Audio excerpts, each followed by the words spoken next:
Welcome back to Muris, the world of mice, crickets, shrimp, and bees. If you haven't already, please subscribe so that I can beat the Afforden in subs. Muris, the world of mice, is a seed world. A seed world is an alien world seeded with Earth life by an intelligent life form. In the last episode, we covered a myriad of life forms that inhabited the colder regions of Muris. In that episode, we covered the two poles, Furwi, and the ocean. In this episode, we will cover the mainland of Gale and the many biomes, such as the sunflower forests, outcrops, the mountains, the lake of life, and the drylands. But without further ado, let's get into the video. The last bastions of the temperate climate are the sunflower biomes, the less common of which is the sunflower forest. This dense, almost jungle-like forest is home to some of the most peculiar creatures. The largest creature in the forest is not a mouse, but a cricket, the excavator kite. This creature is a heavy, 5-foot, 230-pound machine. They use their horn mandibles, which have fused into a shovel-like appendage, to scoop up all the low vegetation. Their family groups have become larger, with groups being up to 20 individuals. The nymph stages of this kite have a dark shell with bright yellow rings. This mimics the coloration of the toxic diablo that is actually poisonous, while the infants are not. One creature attacks lone kites, and this creature is none other than a drop bear. These nimble, 4.5-foot long, 200-pound predators hunt at night. They get their name from their unique style of hunting. They climb high in the trees and drop down and fall on their prey. To keep falling from tall heights, they have a robust skeleton, which reduces their speed in the trees. They kill with their 2-inch long claws that they use to attack the throats of emus and the eyes of kites. The smaller cousin of the drop bear is the short-faced gremlin. These tiny 2-foot, 20-pound critters are insect specialists. They eat the tree diablos and other small insects.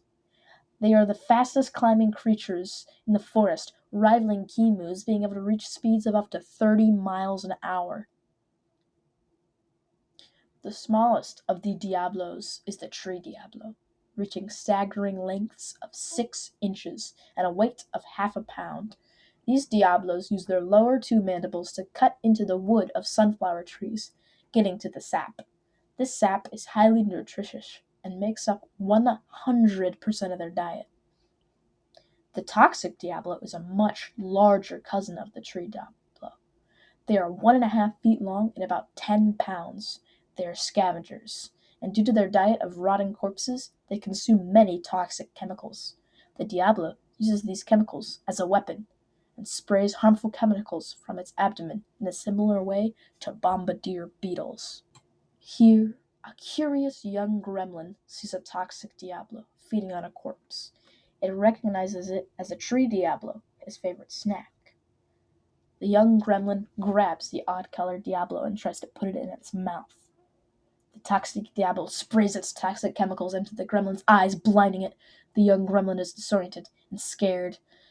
But then, after a while, its vision comes back, and it sees another scarred gremlin. But it's not another gremlin in its reflection. It's him. There is rustling above the young gremlin, and he sees a drop bear fall from the trees via his reflection in the water. The gremlin lunges away, and the drop bear falls to the ground. Snap! The drop bear fell right into a trap snap who was hiding in the ground. The gremlin's mother calls for him, and the young gremlin returns to her. The creature that killed the drop bear was none other than the deadly trap snap kite. The trap snap uses its shovel-like feet and jaw to dig a burrow. It then covers itself in dirt and waits there like a living bear trap.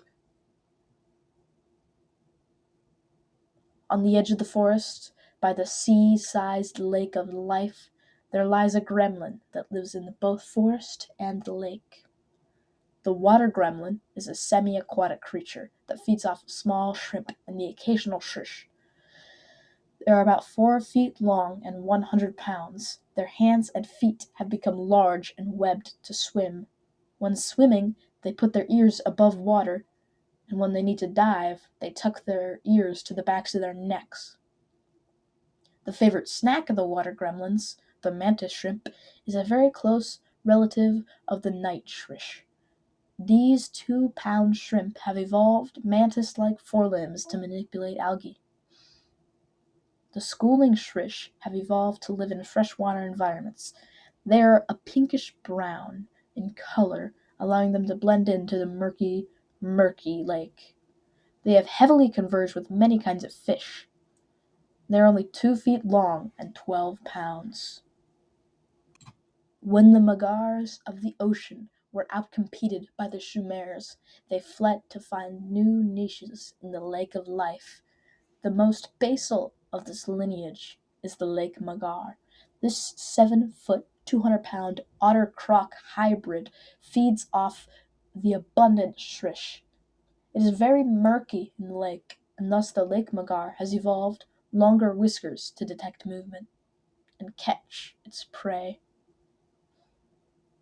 With an abundance of larger creatures in the lake, one magar species has grown enormous, the tyrant magar. This creature is an 18-foot, 1-ton monster, and they have converged with many mosasaurs on Earth and are similar to the giant Shumer cousins. They have shorter jaws and a very, very strong bite. They hunt smaller magar as well as gremlins and occasional shrish, but a shrish wouldn't suffice the needs of this colossal creature for long. The most deadly magar is not the tyrant, but the striker. They are similar size to the lake magar, being about 7 feet long and 350 pounds. They are like crocodiles. They will ambush any creature trying to get a drink, and they often eat creatures as large as adult kites and many other creatures that dwell in the forest. When the climate is a little cooler and a little drier, not many sunflower trees grow.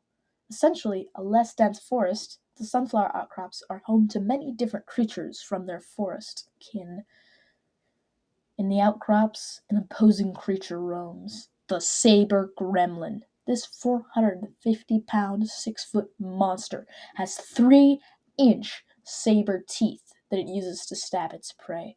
They have patterns on their arms that appear as trees to blend in, as their arms are as thick as tree trunks. They are now too large to climb, but they can jump almost 7 feet in the air. The preferred prey of the saber gremlin is the spike cow. The spike cow is a 1-ton, 6-foot mouse that has a large spike along its back and its shoulders. They eat the abundant grasses and low vegetation in the outcrops. The most common herbivore, however, in the outcrops is the seed eater. They are 20 pounds with a wingspan of 5 feet.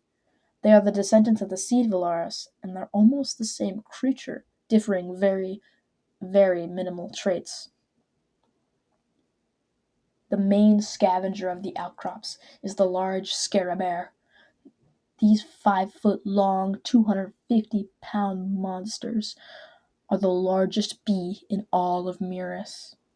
They also practice kleptoparasitism, or stealing the kills of other animals via intimidation. They stand on their hind legs to do such a thing, like bears, causing smaller predators to abandon their kills. In the skies of the outcrops and forests, there is a bee that never seems to land. These are tiny, tiny bees, being only half an inch long, with a 2-inch wingspan. These bees have algae merge with their biology. The algae grows on the bee's wings, and the algae gives the bee its energy, and in return the algae gets to be high in the air where the sun is stronger and away from predators. This bee has evolved to get all of its energy from this algae, and their entire digestive system has disappeared. These sky greens have become a staple of the airborne ecosystem. The vast droves of sky greens are fed on by sky beasts. These are large filter feeders that feed on algae like the sky green, but these filter feeders aren't in the water, but in the sky. They are large, almost 120 pounds, with a 9-foot wingspan. They are light blue to blend in with the sky and avoid predators such as the sky snatcher. These aerial predators hunt the sky beasts as well as all other creatures in the sky and even some creatures in the forests and outcrops. They don't eat sky greens and allow them to land on their back, turning the top of their fur green. There is another scavenger in the outcrops that competes with the scarabear, the volarcher. This aerial scavenger is similar to a vulture, as they look for corpses that haven't been claimed by other scavengers, and grab them and stash them in trees like a leopard. We then travel to the mountains, where some creatures have dared to trek up the steep, rocky cliffs for a chance to get to the little vegetation. One creature didn't trek up the mountains. They flew. A close relative of the seed eater, the Osiris, is a little larger at 35 pounds with a wingspan of 5.5 feet. They use their thumb claws to dig burrows to keep their young. They eat small grasses and seeds and manage to grow in between the rocks. An ancestor to the saber gremlin climbed the mountains to hunt the Osiris. This creature then evolved into the mountain gremlin, 350-pound, 5-foot-long gremlins with gray and white fur that allows them to blend in with the snowy rocks. These gremlins hunt in matching pairs and love hunting bone beaks. They hunt very efficiently using a mix of ambush and pursuit huntings. The bonebeak is a very close relative of the gullbeak, the last common ancestor being only 500,000 years ago. This ancestor traveled from the South Pole into the Gale drylands.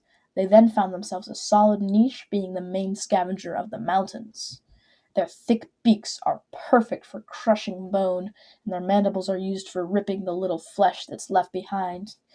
They are medium creatures, about 4 feet long and 150 pounds, and they've evolved an additional joint in their back pair of legs that allows them to maneuver their rocky terrain easier. Across the large mountains, the rain shadow effect is clear. The wet forests of Primaterra's rain doesn't pass into Gale, making it a barren dryland. The main herbivore of Gale is the striding kite. These 7-foot tall, 5 feet long, 200-pound crickets are very lanky. They walk long distances to find water, similar to a camel, and they retain their sail that allows them to cool off. They love to feed on the somewhat common bushes in the Gale drylands. The chitin thief is the apex predator of the dryland. It has evolved to hunt the striding kite. Their diet consists of lots of chitin. This high chitin diet has allowed it to develop its own chitin armor to defend itself from the deadly horns of the kite. They stole the armor of the kite, growing chitin plates on the top of their heads, on their necks, and on their back. They still have the large ears and tails of their chitin cracker ancestors and become larger, 6 feet long and 250 pounds. The scavenger of Gale is the rat wolf. These biomes have evolved a larger pack structure similar to the gray wolf. They scavenge in packs about 20 rat wolves. They occasionally mob prey, though to little success, as they are only about 4 feet long and 100 pounds. Osiris has become an island, split off from the Gale dryland during the middle of the Ice Age. During that time, it had a connection with the sunflower biomes, and some flora and fauna have crossed over. In addition to the bushes, one plant has sprouted in the drylands: the Osiris. This flower has evolved to survive the hot and dry Osiris, and has very much thrived in this climate. They have thick roots and fruits, making them a staple of the Osiris ecosystem. The Maur from the forest went extinct in Primaterra, but found solace in Osiris. The Ardmaur has become the main herbivore of Osiris, outcompeting the kites, who are now extinct on the island. They are 8 feet tall and 6 feet long and weigh half a ton. They have very large ears to disperse heat, and they have a very interesting mating ritual. During the wetter months, the Ardmauer males will begin eating the petals of the Osiris. They then use that color to make their neck fur a more violent pigment. The healthiest males are the most vibrant violet, and thus mate. The blood rose bee is a blood bee descendant that has evolved to not only drink blood, but also learn to pollinate the Osiris, making their honey suspiciously red. They are small, being only about 3 inches long. The rose dog is a hyena rat descendant that has become an omnivore. They eat the blood rose bees as well as the fruits of the Osiris. They are small, only 3 feet long and 70 pounds, and have a mohawk similar to their hawkhound cousins. These hawkhounds are pack hunters and scavengers. They are much larger than the rose dogs, being 5 feet long and 140 pounds. They have very unique markings on their fur to distinguish individuals, as they are very sight-oriented. A pack of hawkhounds can hunt an Ardmauer in cooperation without making a single sound, as they communicate with their tails, which can spring straight up to signal stop, or to the side to tell others to turn while hunting. They can even manipulate the tuft of hair at the end of their tail to change further. While their main prey is the rose dog, they occasionally hunt the Ardmauer to great success. The apex predator of Osiris is the deadly carrion king. These 1-ton, 10-foot monsters will take on a fully grown Ardmauer with ease. This great king comes from the humble hyena rat ancestry, and the carrion king leaves very few leftovers, making scavenging very difficult. They are the kings of Osiris, and no creature dares mess with the king. Thank you guys so much for almost 400 subscribers. As of right now, we have 398, so subscribe, and you might be subscriber number 400. And we could beat the Afforden in subscribers. In the New Terran Isle, there was only one creature, the Furwi, a beavelar's descendant that has evolved to eat grass. On this island, there are no predators, and thus the furwing has high sexual selection, giving their hair vibrant orange colors in a mating display. These furwings are only about 20 pounds and have a wingspan of 4.5 feet. Thank you so much for watching, and have a wonderful day. See you next episode.